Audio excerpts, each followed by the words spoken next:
아마 모르겠어요. 저는 지금까지도 딱 하나입니다. 내 안에 기쁨이 있는가? 주님을 섬기는데 주님 기쁨이 있는가? 교회를 섬기는데 기쁨이 있는가? 목사로서 기쁨이 있는가? 전 딱 그거 하나입니다. 여러분, 교회 생활이, 신앙생활이 재밌고 기쁘십니까? 아멘 많이 못 하시겠죠? 신앙생활 하는 것이, 교회 다니는 것이 기쁨일 수밖에, 계속 기쁠 수는 없는 거잖아요. 근데 묻는 거예요. 저뿐만 아니라 또 9월만 되면 우리 성도들이 정말 이 예일교회 다녀서 행복할까? 묻습니다. 왜요? 아시잖아요. 하나님 나라는 먹고 마시는 것이 아니요 오직 성령 안에서 의와 평강과 희락이니라. 이 교회가 기쁨과 평강과 하나님의 관계가 무너졌다면 이건 하나님 나라의 교회도 아니고 하나님 나라도 아니고 신앙생활도 아니고 믿음생활 아니다. 명확합니다. 여러분, 내 안에 기쁨이 없다면, 행복하지 못한다면 지금 문제가 있는 거예요. 왜요? 행복은 만족함이거든요. 내가 뭔가 만족했을 때 행복한 거예요. 내가 주님 한 분만을 만지지 못하니까 불행한 거예요. 교회 생활이, 신앙생활이. 뭐가 만족한 상태가 되면 행복해요, 사람은. 그래서 사람은 소유와 성공의 문제가 아닌 것 같아요. 행복은 관계의 문제예요. 여러분 아시잖아요. 부부생활 할 때 아무리 돈 잘 벌고 아무리 좋은 아파트 살아도 남편과 내가 사이가 안 좋으면요 행복하던가요? 우린 그 경험했잖아요. 근데 조금 못 살고 힘들어도 남편이 날 사랑해주고 아내가 날 사랑해주면요, 자녀가 아빠를 존중해주면요, 저를 존중해주면 행복해요. 아멘. 그래서 깨달으셔야 돼요. 행복과 만족은 소유와 성공의 문제가 아니라 관계의 문제구나. 그럼 여러분, 신앙생활이 왜 행복하지 못하고 기쁘지 못할까요? 교회생활이. 하나님이 복 주시면 기쁘죠. 기쁘죠. 하나님 은혜 주시면 기쁘죠. 근데 그 은혜가 사라지고 소유가 사라지고 복이 사라지면 아파요. 힘들어요. 교회 다니기 싫어요. 헌신하기 싫어요. 땀 흘리기 싫어요. 왜 그럴까요? 하나님 내게 복을 줘도 진짜 복은 내가 좋은 대학 가고 좋은 직장 얻는 게 복이 아니라 하나님과 나의 관계 문제구나. 할렐루야. 이게 팍 돌아와야 돼요, 머리가. 여러분, 우리는 알아요. 하나님이 은혜 주셔서 좋은 직장을 주고 좋은 학교를 주고 좋은 남편을 주면 행복해요. 근데 그것이 이 시대인 거 알죠? 그러니까 깨닫는 거야. 이거 관계의 문제구나. 소유의 문제가 아니구나. 성공의 문제가 아니구나. 근데 자꾸 우리는 하나님을 구할 때 뭔가 가지려고 하고 얻으려고만 해요. 얻을 때는 잠깐 행복해요. 근데 여러분, 그것이 오래 가든가요? 얻은 게, 가진 게 금방 사라지죠. 또 불평 생겨요. 24평만 주면 하나님 감사하겠다 했더니 34평이 보이는 거예요. 34평 줬더니 감사한 거야. 60평이 보이는 거야. 늘 불만족하는 거야. 행복하지 못한 거야. 이게 인간의 욕심이에요. 욕심이 장성한 즉 뭐가 돼요? 죄가 되잖아요. 죄는 하나님과의 나의 관계가 깨지는 거거든요. 그러니까 하나님과 관계가 무너지니까 내가 불행한 거예요. 예수 믿어도. 그 죄가, 욕심이 장성하여 죄가 되고, 죄가 잉태해 뭐가 돼요? 죽음이 되는 거예요. 죽음이. 우리의 삶이 죽음이 삶이 돼요. 예수 믿으면 생명이 되거든요. 기뻐야 되거든요. 생명이 넘쳐야 되거든요. 근데 죽음이 되는 거예요. 삶이. 괜히 예수 믿었다, 교회 다녔다. 여러분, 신앙생활이 좀 불행하다 보면 이렇게 생각해요. 내가 지금 하나님 관계가 무너졌구나. 아멘. 여러분, 이거 하나만 알아가도 여러분 행복할 수 있어요. 내가 지금 관계가 깨졌구나. 하나님과 뭐가 들어와서? 죄가 들어왔구나. 내 욕심이 많아졌구나. 욕심이 들면요 하나님이 안 보이거든요. 그래서 하나님께 욕심 부려서 기도해요. 기도는 해요. 근데 행복하지 않아요. 기쁘지 않아요. 기도해도, 찬양해도, 예배하지도 왜 행복하지 않은지 아세요? 내 욕심을 기도하니까. 내 욕심 예배. 예배 잘 드리면, 기도 열심히 하면 들어주니까 온통 그게 가득 차니까. 관계는 뭐예요? 여러분, 친구와의 관계, 부부 간의 관계, 자녀의 관계 뭐예요? 사심이 없어야죠. 여러분 부부관계가 이익으로 뭉쳐졌습니까? 기브 앤 테이크로 만들어졌습니까? 여러분 평생 불행할 겁니다. 부부생활이 기브 앤 테이크, 친구들요 기브 앤 테이크 하면요 그 친구 만나지 마세요. 불행할 겁니다. 그 친구 만나면 내가 줬으니까 저도 줘야 된다고 생각하면 평생 불행합니다. 여러분 하나님도 기브 앤 테이크로 생각하지 마십시오. 내가 이렇게 헌금했으니까 하나님이 복 주실 거라고 믿지 않길 바랍니다. 여러분 기브 앤 테이크 인생 아니에요? 그러면 내가 오늘 예배 들었으니까 한 주간 지켜주실 거야?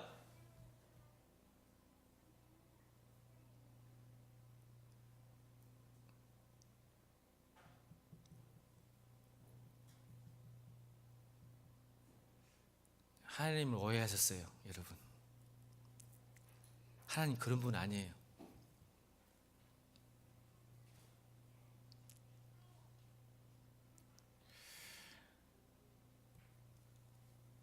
저는 여러분 하나님 관계가 회복되기를 바랍니다.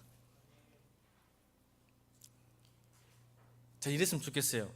따라합니다. 하나님은 나의 아버지시니 세상 만사가 다 괜찮다. 하나님이 내 아버지시니 하나님이 나를 사랑하시니 세상 만사가 다 괜찮다. 이게 믿음입니다. 이게 신뢰입니다. 여러분 하나님을 믿어도 상황과 사람이 조종하는 인생을 사람이 있다겠어요. 그렇죠? 상황과 사람이 내 인생을 조종합니다. 이 말은 희노애락을 환경과 사람이 나를 지배해요. 그런 인생이 있어요. 두 번째 뭐라 했어요? 제가 딱 보면 그래요. 성도들도. 두 번째는 자기 자신이 자신을 조종하는 인생이 있어요. 자기 자신이 자기를 조종합니다. 내 본능과 욕심과 이익에 따라 살아가는 인생. 근데 세 번째 인생이 있어요. 오늘 성경에 말하는 복된 인생은 하나님이 나를 인도하시는 인생. 여러분 자신 걸 살아보니까 여러분 나이가 먹고 좀 겸손해져요. 청년 때는 조금 좀 튀어나가죠. 왜 겸손인지 알아요? 지금까지 내 자신이 내 인생을 조금 마음대로 살려고 했던 경향들이 있어요. 청년들은 할 수 있다고 생각해요. 청년 때는. 요즘 그것도 없어서 미안하지만 우리 청년들, 우리 때는 그냥 기고만장해가지고 내가 모든 것을 할 수 있다고 생각했어요. 저희 때는. 근데 여러분 요즘은 7포 5포 시대라 그런 것도 없는 청년들 많이 봐서 안타깝긴 하지만, 청년 때는요 내 마음대로 살 수 있다고 믿어요. 근데 나이가 들면요 겸손해집니다. 사람이. 우리 엄마한테 물어보세요. 아빠한테. 이기준 집사님 제가 물어봐야지. 이기준 집사님 하고 싶은 데 사신가요 지금? 말씀 못 하세요. 저도 마찬가지예요. 겸손해진 거죠. 야, 내 인생 내 마음대로 안 되는구나. 여러분 자신이 자신을 한번 조정해 보세요. 마음대로 살 수 있을 것 같은가?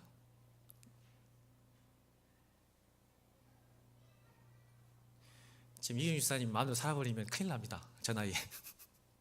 난리 납니다. 이제 안 됩니다.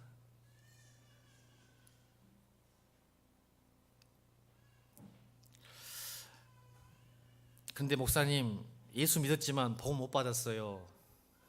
이런 분이 계신 것 같아요.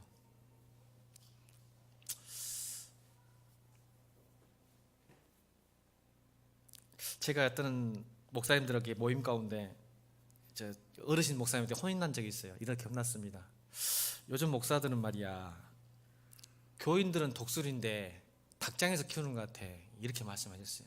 어르신이, 제가 존경하는 어르신이, 우리 목사님들 성도들은 독수리인데 왜 닭장에서 사는 것처럼 키우는가, 이렇게 말씀하시더라고요. 여러분 이 세상이 닭장이면 여러분 독수리예요. 근데 독수리가 닭장에서 딱 부화하니까 독수리가 닭인지 알아요. 자, 옆에 사람 인사합니다. 너는 닭이 아니라 독수리다. 자, 옆에 사람 인사합시다. 자, 빨리 인사합시다. 좀 하라니까요. 이래 안 해. 형한테 하라니까. 형한테 해봐. 다 보여. 자, 너 형은 닭이 아니라 독수리야.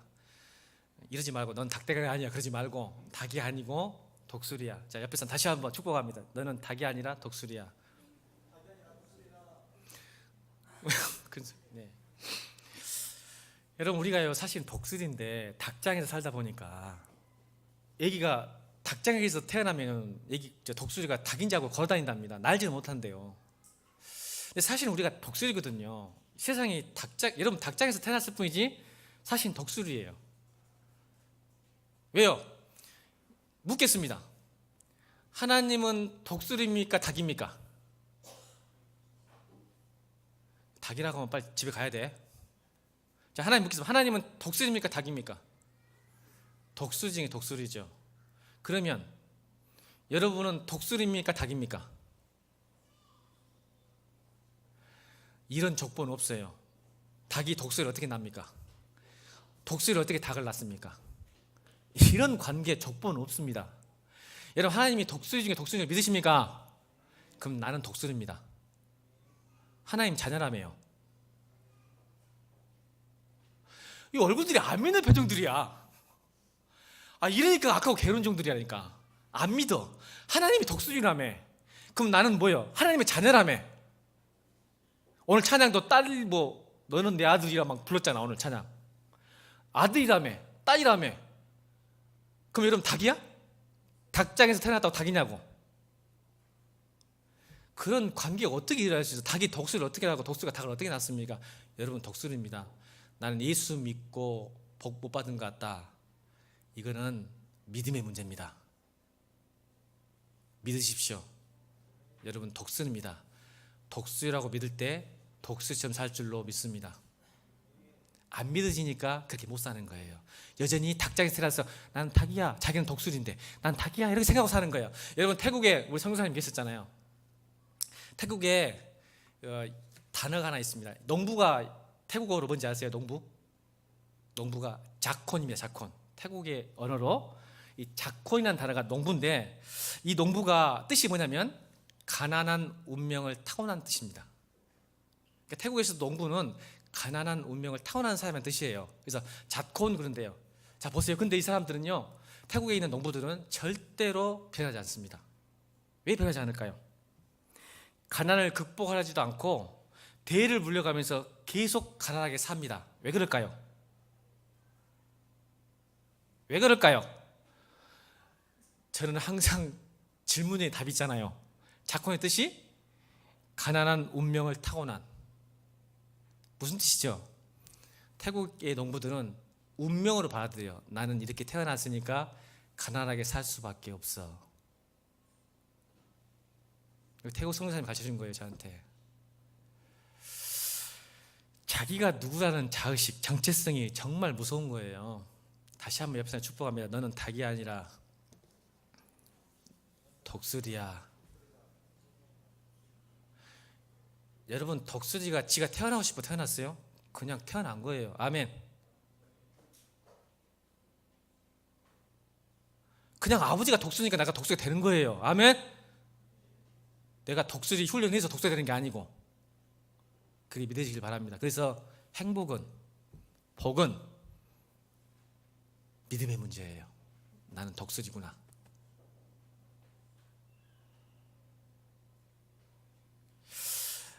오늘 인생을 살다 보면요, 성경은 복 있는 인생이 나오는데 두 가지 인생을 말합니다. 만남이요, 만남. 성경을 보면요, 참 재밌는 비유를 많이 해요.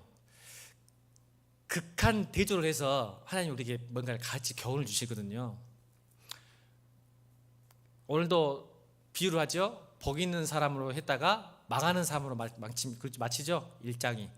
2장도 마찬가지. 2장은 복 있는 것으로 마칩니다. 2편은. 그러니까 성경은 복 있는 사람을 시작해서 망하는 것으로, 복 있는 사람을 시작해서 복 있는 사람으로 대조를 일으킵니다. 그래서 여러분 놀라운 것은 복 있는 사람은 시냇가에 심은 나무처럼 열매를 풍성히 맺는다겠고, 악인은 뭐라겠어요?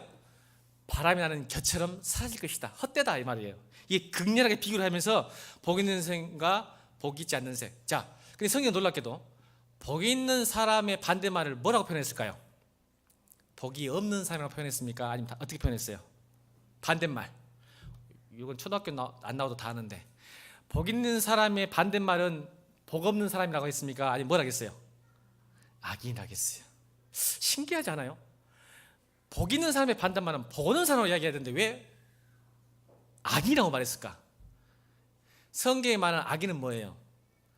지나가다가 여러분 패는 사람, 도둑질하는 사람, 사기친 사람을 악인이라고 말할까요? 그렇지 않죠. 성경은 악인을 뭐라고 설명해요? 성경은 도덕적이고 윤리적인 악인을 말하지 않고 성경이 말하는 악인은 뭐예요? 우리가 이거 모르면 안 되는데, 악인은 하나님을 인정하지 않는 사람, 이게 악인이에요. 성경에서 말하는 사람. 그러니까 이 말이죠. 아, 하나님을 인정하지 않는 사람은 망하는 사람이구나, 악인이구나. 그러면 하나님을 인정하고 하나님을 존중하고 하나님을 내 인생의 주인이라고 믿으면 복 있는 인생이구나. 아멘.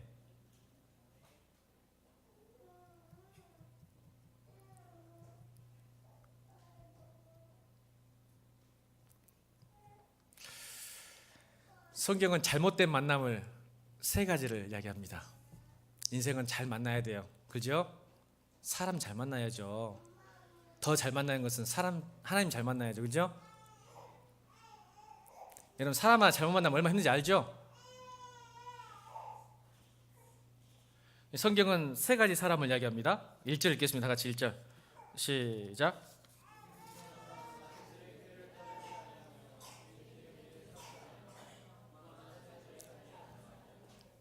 그렇죠. 세 사람이 뭐예요? 악인, 죄인, 오만한 자. 맞죠? 여러분 인생 가운데 이런 사람 만나지 않기를 주님은 축원합니다. 악인들, 죄인들, 오만한 자들, 이런 사람 만나면 여러분 인생 참 힘들어요. 어려움 당합니다. 그렇지 않겠어요? 자, 그런데 이런 보면 만남이 왜 중요한가를 오늘 성경을 잠깐 볼게요. 하나님은 아브라함과 롯을 통해서 만남이 얼마나 중요한가, 누구와 함께하고 누구와 같이 하는가에 따라 인생이 행복한 인생인지 불행한 인생인지 망하는 인생인지 잘되는 인생인지 흥하는 인생인지를 보여주고 있어요. 성경 66권에서 말하겠어요. 그래서 여러분 아브라함과 롯을 비교하셨어요. 자, 하나님 따르는 인생과 하나님을 따르지 않는 인생이 어떻게 변할까? 자, 여러분 한번 했던 것 같은데 여러분 오늘 이 인생을 보면서 잘 살펴보기 바랍니다. 우리 창세기 13장 10절로 13절 읽겠습니다. 자, 앞에 보고 시작.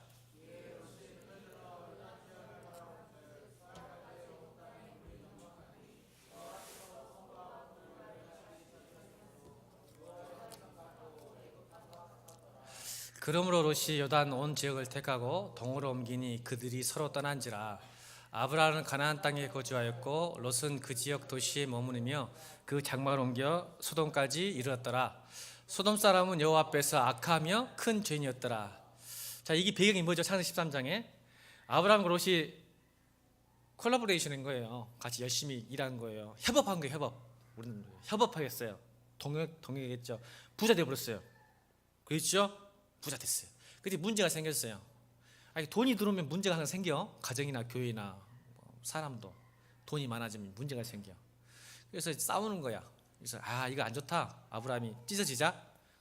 하나님 축복할까 했더니 오늘 창세기 13장 10절 보세요.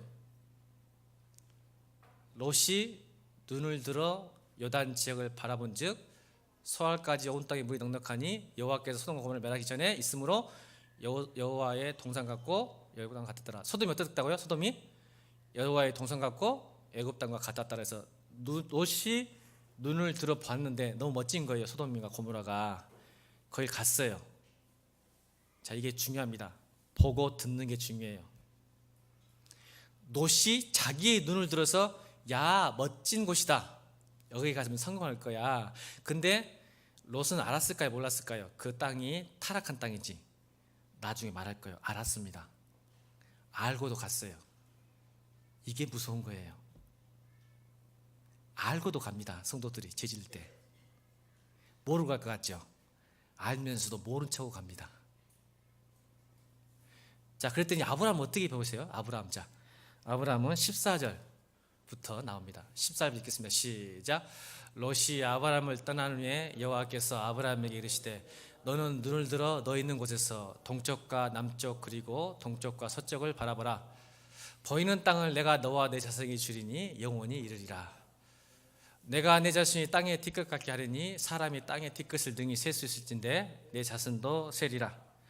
너는 일어나 그 땅을 정과 행으로 두루 다녀보라. 내가 그것을 내게 주리라. 18절. 이에 아브라함이 장막을 옮겨 헤브론에 있는 마브레 상수의 숲에 이르러 거주하여 거기서 여호와를 위하여 제단을 쌓았더라. 여러분, 뭐가 다르죠? 롯은 자기가 눈을 들어서 자기가 자기 인생을 주도하는 인생을 살았어요. 좋을 것 같은데, 복 받을 것 같고 돈 얻을 것 같은데 라고 봤는데, 아브라함은 어떻게 했죠? 하나님께서 눈을 들어 땅을 보라고 명령하시는 말씀을 들었어요. 그래서 그곳에 갔어요. 자, 이게 어떻게 변한지 아세요? 처음에 시작은 아주 미약한데 차이가 나기 시작합니다. 그의 삶이, 인생이. 여러분, 첫 단추가 굉장히 중요해요. 그래서 우리 14장 12절 읽겠습니다. 14장 12절. 자, 한 장이 넘어갔어요. 13장에서 14장 넘어갔습니다. 14절 시작. 소돔에 거주하는 아브라함의 조카 롯도 사잡고 그 재물까지 노력하며 갔더라. 죄송합니다.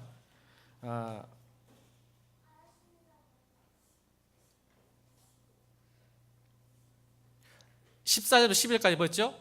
소돔에 거주하는 13절, 14절, 다시 14절, 12절, 14장 12절. 자, 소돔에 거주하는 아브라함의 조카 롯. 자, 어떻게 됐어요? 그 전에는 어떻게 되냐면 13장에 보면 니어 소돔. 그러니까 이 롯이 소돔과 고모라 땅에 가지 않았어요. 가까운 곳에 멈췄어요. 왜냐하면 그곳이 하나님이 좋아하지 않는 땅이었기 때문에. 그래서 니어 소돔 밖에서 본 거야. 그래서 출퇴근했을 것 같아. 출퇴근. 광주가 있는데 담양에 딱 집을 주고 차 타고 광주도 와서 돈 벌고 담양으로 들어왔어요. 이게 창세기 13장에 나오는 니어 소돔이라는 표현을 씁니다. 근데 한 장이 지나자마자 어떻게 돼요? 물 들어간 거예요. 그래서 소돔에 거주해요. living in 소돔으로 바뀐 겁니다. 살아요, 거기서. 처음에는 죄를 멀리하고 하나님 뜻대로 살지 않은 것에 대해서 좀 터부시한 거예요. 아이고, 내가 그래도 하나님이 좀 떨어져 있어야 하나님 싫어하니까. 있다가 한 장에 지나니까 거주해버려요. 그 속에서 소돔, living in 소돔으로 들어갑니다. 그리고 이제 19장에 무슨 일이 난지 아세요? 19장 봅시다. 자, 19장 1절 같이 읽겠습니다. 시작. 저녁 때 그 두 선사가 소돔에 이르니 마치 롯이 소돔 성문에 앉아 있다가 그들을 보고 일어나 영접하고 땅에 엎드려 절하며. 자, 무슨 일이 이제 어떻게 변했죠? 13장은 니어 소돔 들어가지 않았지만 가까이 있었어요. 그리고 14장에서는 살아버렸어요. 리빙 인 소돔으로. 근데 19장에 어떻게 바뀌었어요? 앉아 있었죠. 앉아 있었어요. 앉아 있다는 뭔 뜻이에요? Sitting in gateway of the city란 뜻이에요. 시티가 뭐예요? 소돔 땅에 문 앞에 sitting in gateway. 문 앞에 앉았단 말은 저 말이 엄청 많은 거예요. 여러분, 그 당시 고대 근동에 성문에 앉았다는 것은 이제 드디어 롯이 소돔과 고모라에서 성공했다는 뜻입니다. 성공했어요. 유지가 됐어요. 재판관이 된 거예요. 그래서 성문에 앉아서 밑을 쳐다보고 있는 거예요. 자, 이게 죄의 점진성과 확장성이에요. 오늘 성경 1장에서 이걸 말하는 거야. 처음에는 워크예요. 뭐요? 악인의 길을 따라가요. 처음에는 자기가 주도하지 않아요. 지금 여기 그걸 설명하려고 지금 롯과 아브라함 인생 설명하는 거예요. 처음에는 죄의 점진성이 뭐냐면 따라가는 인생이에요. 그냥 죄를 따라가는 인생. 악인의 꾀를 따라간다. 걷는다는 말은 워킹하는 거예요. 워크. 그냥 아이고 어쩔 수 없다. 세상 살려면 따라가다가 어떻게 돼요? 이제 죄인들의 길에 섭니다. 스탠드 서버려요. 그 자리에 딱 있어버려요. 죄의 자리에. 따라가는 인생이었다가 죄의 자리에 딱 서버려요. 그러다가 어떻게 돼요? 자기도 모르게 오만한 자가 돼버립니다. 오만한 자리에 앉아버려요. 시트하는 거예요. 시트. 이게 창세기에 나타난 롯의 인생이었어요. 그처럼 오늘 시편 1편도 처음에는 워크했지만 스탠드하고 그저 정착해버린 거예요. 하나님과 관계없이. 그거를 악인이라고 하는 거예요. 악인. 망한다고 표현하는 거예요. 망한다고. 롯이 어떻게 망했는지 한번 여러분 경각심을 일으켜서 충격 받을지 안 받을지 모르겠지만 여러분 믿음이니까 여러분 다 무관심하더라고. 그 롯의 인생이지 뭐 내 인생 아닌 이런데 여러분 인생 됩니다. 죄송하지만. 어떻게 백지 바꿔볼까요? 자, 19장에 나와요. 14절. 19장에 앉았더니 성공했더니 어땠느냐 14절 읽겠습니다. 시작.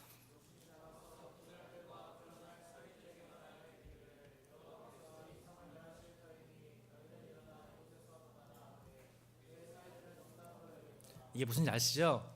자기 자녀들이요 하나님 말씀을 농담 여깁니다. 우습게 생각해요. 가정이 망해갑니다. 여러분 다시 말씀드릴게요. 본을 보이세요. 아무리 설교 잘해도 소용없고 아빠가 아무리 좋은 소리 소용없어요. 아빠 뒷모습 보고 삽니다. 자녀들은. 엄마가 아무리 좋은 소리 해보세요. 엄마 뒷모습 보고 삽니다. 아이들. 롯이 그렇게 사니까요 사이나 딸들이요 하나님 말씀을 농담처럼 여기게요. 무시해요. 엄마나 잘하세요. 우리 다음 세대는 우리 집사님들에게 달려 있습니다. 아멘 하세요. 우리 예일교회 다음 세대는 우리 집사님들에게 달려 있습니다. 죄송하지만. 자, 보세요. 그 다음에 26절 시작. 롯의 아내는 뒤를 돌아보았으므로 소돔길이 됐더라. 자, 딸들 사이들 망쳤어요. 딸은 구출 받았어요? 안 받았어요? 소돔과 고모에서 구출 받았어요. 좀 이따 더 망해요. 아내는 죽었어요. 소돔 기둥으로. 이유가 있죠. 여러분 잘 설교 들었잖아. 뒤돌아봤잖아. 아까운 거지. 지금까지 소돔과 고모라에서 이루었던 그 업적들과 성공들과 지위들과 명예들 아까웠겠지. 떠나는데 못 떠나는 거야. 그냥 성기둥 된 거예요. 자, 이제 더 무서운 결과가 나타납니다. 36절 38절 36절 38절 시작.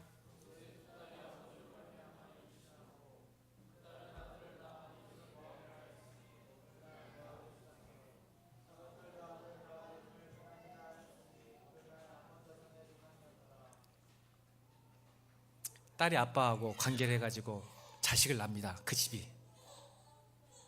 그래서 뭐가 돼요? 암몬과 모압 족속이 됩니다. 평생 이스라엘을 괴롭힙니다. 지금도 괴롭힙니다. 이게 죄의 결과의 무서움이에요.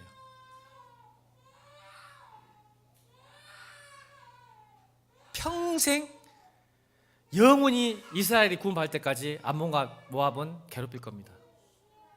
이 가정을 보세요. 성경은 왜 이걸 써놨을까요? 근데 롯이요 뭐로 그랬을 것 같아요? 여러분 알았습니다. 알았음에도 여전히 변하지 않고 돌이키지 않았어요. 성경은 그걸 이야기합니다. 목사님 뭐이 나왔어요? 나와요. 베드로후서 2장. 자, 베드로후서 2장 봅시다. 2장 7절로 8절 시작.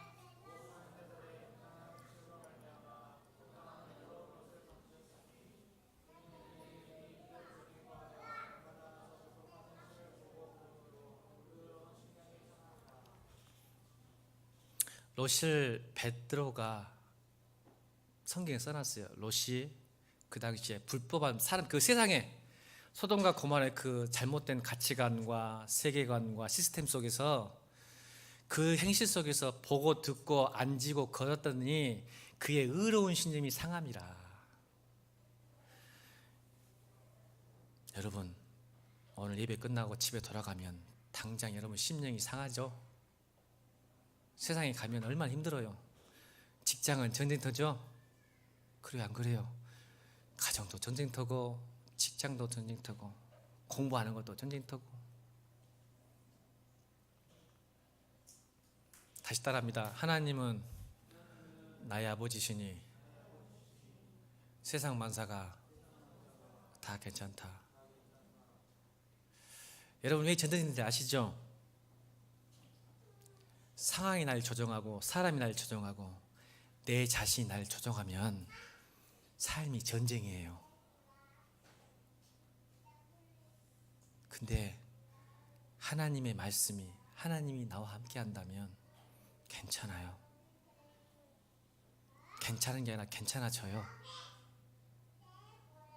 이게 믿음이에요. 그래서 복 있는 사람은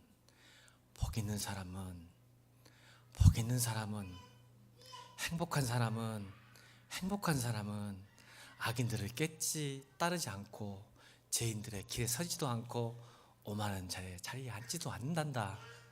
그런데 나하고 좋은 만남을 가지지 않을래? 나를 만나려면 딱 한 가지 방법밖에 없는데 그게 2절이란다. 나와 관계하고 나와 사랑하고 나를 알려는 게 있는데 딱 한 가지가 있는데 내가 그거 가르쳐줄게. 보이지 않는 나를 만나려면 이것밖에 없단다. 사랑하려면 이렇게 살아야 된단다. 2절 읽겠습니다. 시작.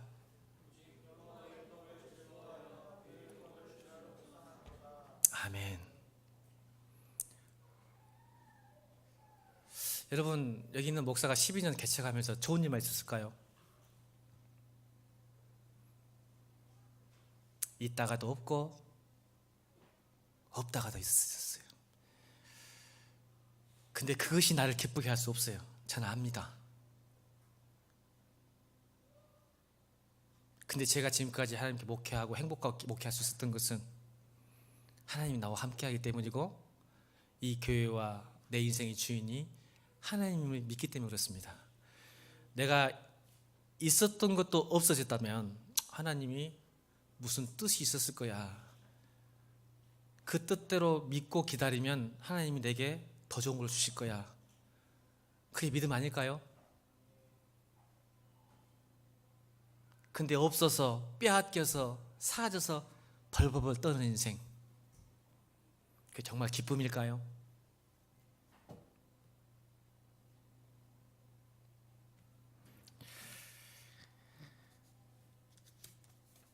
저는 오만한 자의 악인들의 길, 죄인들의 길이 뭔지를 제가 설명하고 싶어요.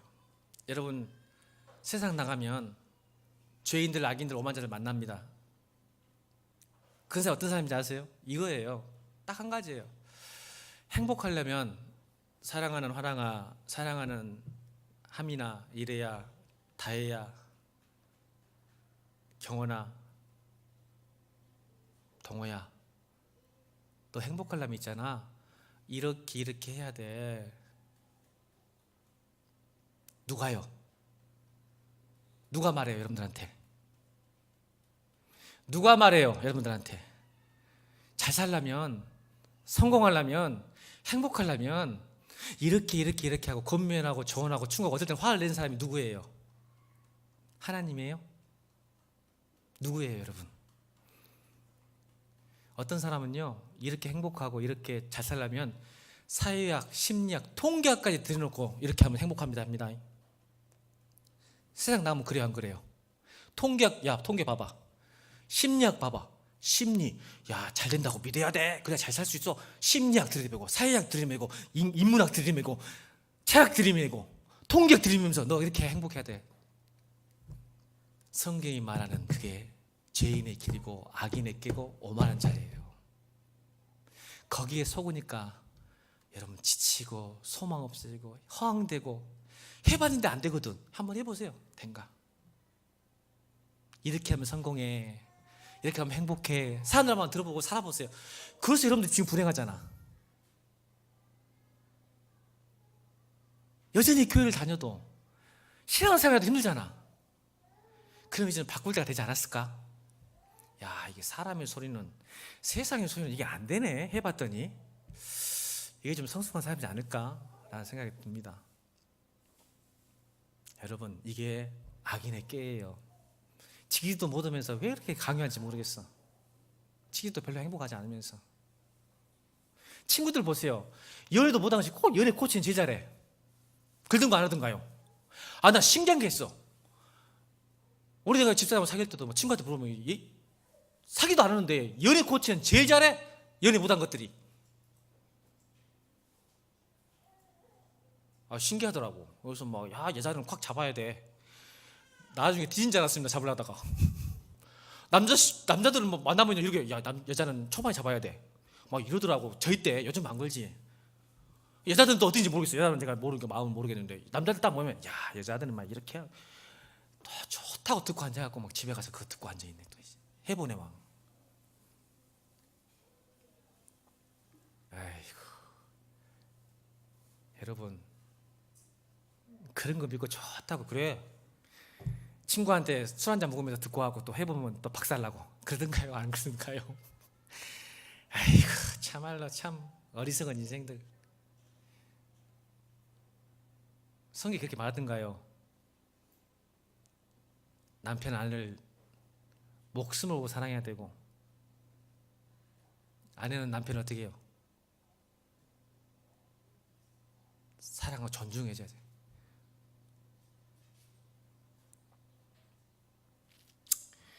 속지 마세요.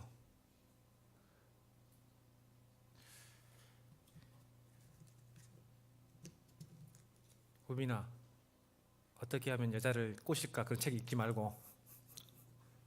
청년 때는 그런 것만 읽더라고. 또 여자의 심리 막 그러면서 그래봤자 네가 속아. 여자를 사로잡는 법 막 이렇게 하면서 뭐 그런 것도 보고 여자들 뭐 남자를 어떻게 하는 법 그런 거 하지 말고. 이게 세상이 말하는 악인의 꾀고 죄인들의 길이고 오만한 자들입니다. 오만한 자가 뜻이 뭐예요? 성경은 오만한 자가 있는데 이게 풀어보면 비난하는 자, 조롱하는 자예요. 이게 맞습니다. 비난하고 조롱하는 자라면 이분 말이면 자기 인생의 주인이 자기이기 때문에 배우려고 생각하지 않아요. 자기 방식과 자기 생각도 사는 사람을 오만한 자라 그래요. 그러니까 권위가 없어. 선생님 필요 없어. 목사님 필요 없어. 안 배우려고 그래. 왜? 자기가 주인이어서 자기 생각과 자기 방법으로 살아가는 사람. 근데 악인의 꾀와 죄인의 길을 쓴 사람의 특징은 마지막에 결국 그렇게 됩니다.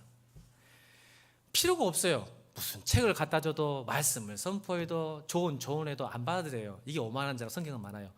비난하고 조롱만 해요. 당신아 잘해. 내가 알아서 내 인생 내가 알아서 하려니까. 이게 오만한 자예요. 이게 여러분 하나님 말씀을 들어도 내가 받지 않는 건 뭘까요? 내가 오만한 자라는 뜻이에요. 그건 하나님이 하시는 일이고 로시 이야기지 목사님 이야기지 내 이야기 아니라고 생각하는 게 이게 오만한 자예요. 거기에 앉아 있어요. 우리가 지금 우리 성도들이 지금 안 받아들여요. 무관심해. 당신이나 잘하라고 그래요. 나는 내 자신 잘하고 있으니까. 이게 오만한 자에 앉아버린 거예요. 지금 하나님이 제일 싫어해요. 내 방식도 잘 살아왔는데 뭐 어쩌려고 나한테 그러시냐고. 하나님 나 건들지 마세요. 지금껏 잘해왔잖아요. 힘들게 어렵게 잘 살아왔는데 왜 또 나를 건드세요? 여기까지예요. 하나님 그러지 마세요. 이게 오만한 자예요. 이건 이제 세상으로 나가면 뭐예요? 너나 잘하세요. 내 인생 내가 살라니까. 이런 사람이요. 똑같지 않아요? 여러분 똑같은 거예요. 본질은. 그게 오만한 자예요. 여러분 좀 마음을 일으셔야 돼요. 내가 믿음의 문제라고 했잖아요. 여러분 우리는요 열심히 노력하면 어느 정도 이루고 갈 수 있어요.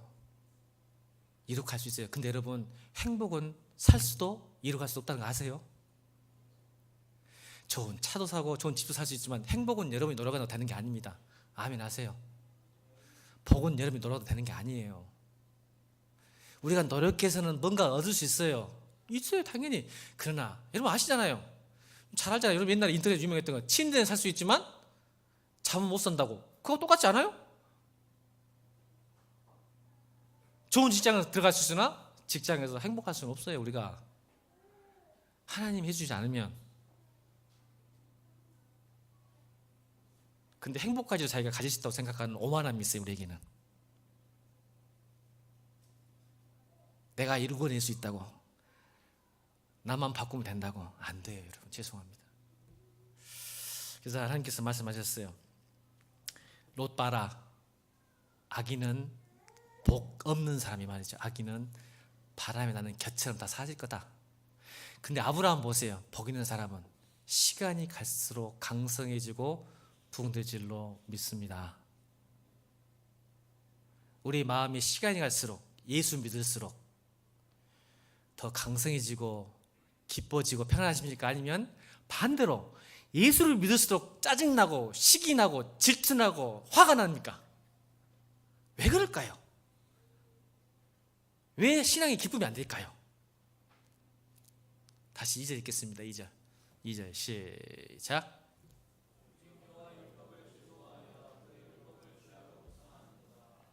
제가 묵상에 대해서 세 가지 의미를 설명해야 되는데 시간이 다 지나서 말씀을 어떻게 묵상하는지 제가 다음에 꼭 그냥 읽는 게 중요한 게 아니에요. 여러분, 이 묵상, 이 메디테이션 단어 하가라는 단어, 히브리어로 이 하가라는 단어가 그냥 읽는다. 그러니까 여러분 성경 읽는다 해서 기쁨이 별로 안 오잖아요. 방법이 있어요. 제가 나중에 꼭 이 본문 가지고 하가에 대해서 세 가지 의미를 설명할게요. 제가 준비를 못해, 시간이 없어서 멈춰야 될 것 같습니다. 말씀을 읽는다 해서 여러분 기쁨이 오는 게 아니고 행복한 게 아니에요. 어떻게 읽어야지 방법이 있어요. 그 하가라는 단어 속에는 묵상이. 손에서 읽는다. 그 다음에 사자가 먹이를 찾듯이 덥석 문다. 이 세 가지 의미가 있습니다. 그냥 말씀만 읽어도 되는 게 아니에요. 사자가요 먹이를 볼 때 으르렁거리면서 탁 쳐서 이걸 못 잡으면 그날 굶어야 돼요. 그런 마음으로 읽어라. 아멘. 내가 이걸 안 먹으면 나 죽는다. 아멘. 그게 포함되어 있어요. 하가가. 근데 우리는요, 복 있는 사람은 악인들의 길을 제지하고 하고, 아이고 읽거나 마나 뭐 목사님 읽으라 했어요. 상 받아야 되겠다. 성경 기저대이다. 안 읽으면 믿음이 별로인 것 같다. 이러고 읽으니까 내 안에 먹이가 되고 생명이 안 되는 거예요. 사자가 먹이를 찾듯이 그날 사냥을 실패하면 그날 굶듯이 으렁거리면서 막 붙들어 매라는 뜻이 포함되어 있습니다. 묵상, 이 메디테이션은. 근데 우리는 말씀이요, 아이고 읽어도 되고 안 읽어도 되고 이렇게 생각해. 그러니 율법이 즐겁지가 않죠. 말씀이. 그 말이 지금 세 개가 의미가 있는데 제가 이렇게 설교를 못해요. 빨리 끝내고 더 좋은 거 해주지 않는데 다음에 꼭 더 하겠습니다. 근데 여러분, 복 있는 인생은 지금 누구를 만나고 있습니다. 결론입니다.